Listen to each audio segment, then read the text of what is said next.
abantu bange aboku radio ne TV mbaagala nyina show yange ya YouTube mugimanyi Deep Talk. Musajja yavuddeyo n'agamba mbu bana agamba kya watuddawo wennyini Eddy Kenzo yavuddeyo n'agamba mbu nno olina ekibuuzo kyamubuuza ekyamunyiga wamugamba teyasoma. No such mugamba. When actually that very specific interview nabuuza Palaso ne mubuuza nakozesa ebigambo bino wammanga osobola okugenda n'obira ne ngamba respectfully because I was conscious about the question I was going to ask.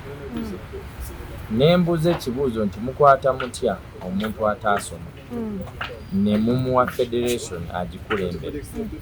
Even before those words left my mouth, I knew they would hurt Kenzo. But I have to be able to separate friendship and emotions from the job. Nkola show sinze yekwatira kamera. Sinze yekwatira omuzindaalo. There's a team that etegeka n'ebibuuzo for the show to become the best show that you see. Kati nze nga Henrie bwe baba mpadde ekibuuzo ekyo sina right ekijjako. You understand? And at the end of the day also facts are facts. Omuntu avayo n'agamba Henrie olina dread naye ekiwalaata tukiraba kijja kati ate munyigire. You understand?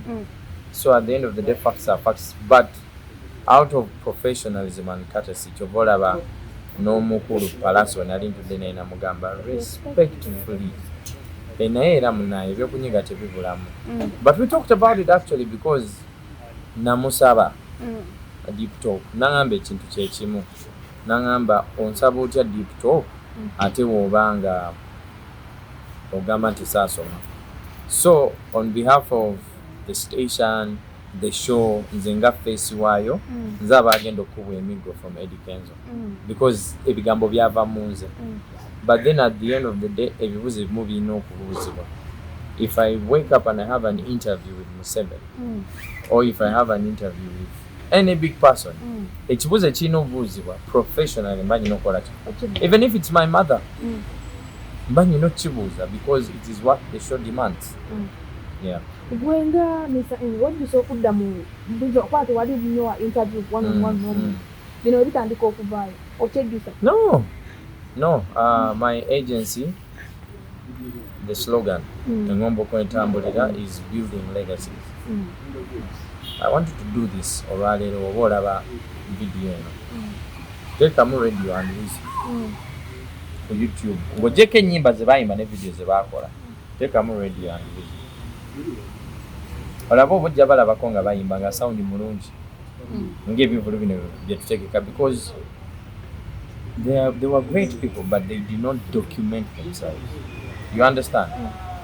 There are very many people out there abayina minds ennungi nenga because haso yamusola mu kuyimba oba politics because sikola bayimbi bokka ng'ensi temanyi kye balowooza na bibakwatako because the media in Uganda is set in such a way that amawulire amabi ge gatunda yakubye oli yavumye oli ono bajjakyayo oli ebyo bye bitunda teri amanyi nti Karo Kasita yali yavaako ko mu music nti yasoma business oba biki nti yavaako ko mu ssomero tebamanyi ssente ezasooka okuyimba gye zaava teri amanyi lwaki Elijah Kitaka yambala nga bw'ayambala buli bwe tumulaba buli omu amusalako mugamba.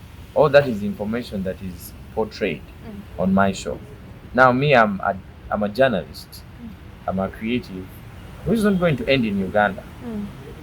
I need to set my bar so high so that tomorrow when you see me or BBC or CNN, kyenkola nga mukyekakasa okitegeera.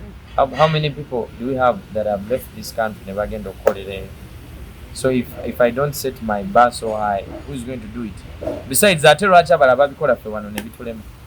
Why does Oprah have a beautiful show when you don't have such a show here?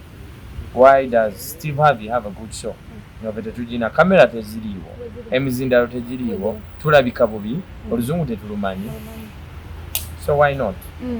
Abantu abasinga naddala abayimbi bagamba otuuka mu Deep Talk okuwa nnyo olemezaamu okuba emisumaali n'ebigambo by'obakoona wena information gy'oyagala ng'oyagala trending abo tebabalibira. The reason why abantu ba opening up to me is because abasinga bakyali bantu professional, because ate saagala oli afuuka ekyali wange nnyo asukkewo. That's the reason why they open up to me. Ate bagenda okujja ku sheeyo nga mbateekateese bulungi. Bw'oba olina ekintu ky'ombuuza ne nkikuddamu nga sikumanyi mba nja kwerekamu mba ngenda kiyisa kungulu. You understand? Naye oba olina ekintu ky'obuulira kyaliiwo omubuulira n'omutima gumu. That's what I do. Ate teri gwe nkaka kwogera, buli omu ayogera ekintu ng'akimanyi. For instance, abantu abavuddeyo, let me give you an example of Pinky. How many people knew her story? Batini bali tebamanyi nti bamuwambako ng'ali mu buwambe mu bufumbo. Sometimes abantu tubalaba bulabi awo mu nnyimba, social media, naye ne tutamanya bibakwatako. And by the way, deep talk si abayimbi bokka ne politicians. You don't know what an MP goes through. You don't know who abantu abakutte sente ne baziteekayo nga baagala bayitemu ne batayitamu. You don't know how many people have been intimidated out there. So that's why the show is unique. Yeah. Ebintu ne batandisa okutambula, Eddy Kenzo wayogeddeko naye gwe nga gw'omuntu. No, nayogerako naye dda. Yajja ku Big Bang. N'aŋŋamba. Actually, we were supposed to shoot like the next Friday. Manager we Fabu n'agamba omukulu tukyagitegeddeko naye abadde asaba kwogeramu naawe. So we yava mu Big Bang. Bansaba mumulindeko. Me and Eddy have known each other for a while. Show yasookera ddala gye nashutinga ne Prima nagikolera ku Big Talent. It was called the Talk with Prima and Mr. Henrie. Twamusaba ekifo n'akimpa. Martin Beta, we are in talks. Eddy muntu w'abantu, yeah? Everyone knows that. So the reason why yakyogerako nti, actually these were his words. Teyandibadde gwe mmanyi. Okitegeera avaayo n'ayogera ekintu bwe kityo. Bwe nkeera enkya nga nze DPC nga ndi on another level in life, nojja ng'oli kyali wange ng'okoze omusango, ate nkusonyiwe mbu lwakuba nkumanyi. Waaba agenda kuyimba andowooza, you understand my point? He's doing his job. I'm also doing my job. Ebintu ebimu biba biruma oba tolina kyakikolera, but a job is a job. But the Eddy I know ekintu aba akyogeddeko aba akimaze. But I was surprised nti yakikomezaawo kyamuluma. But professionally and respectfully, ekibuuzo nakibuuza not out of my own personal interest. Show CI. I'm the host of the show, but it's not my show. Yes, I post it on the YouTube, but it is content by Galaxy TV as well. So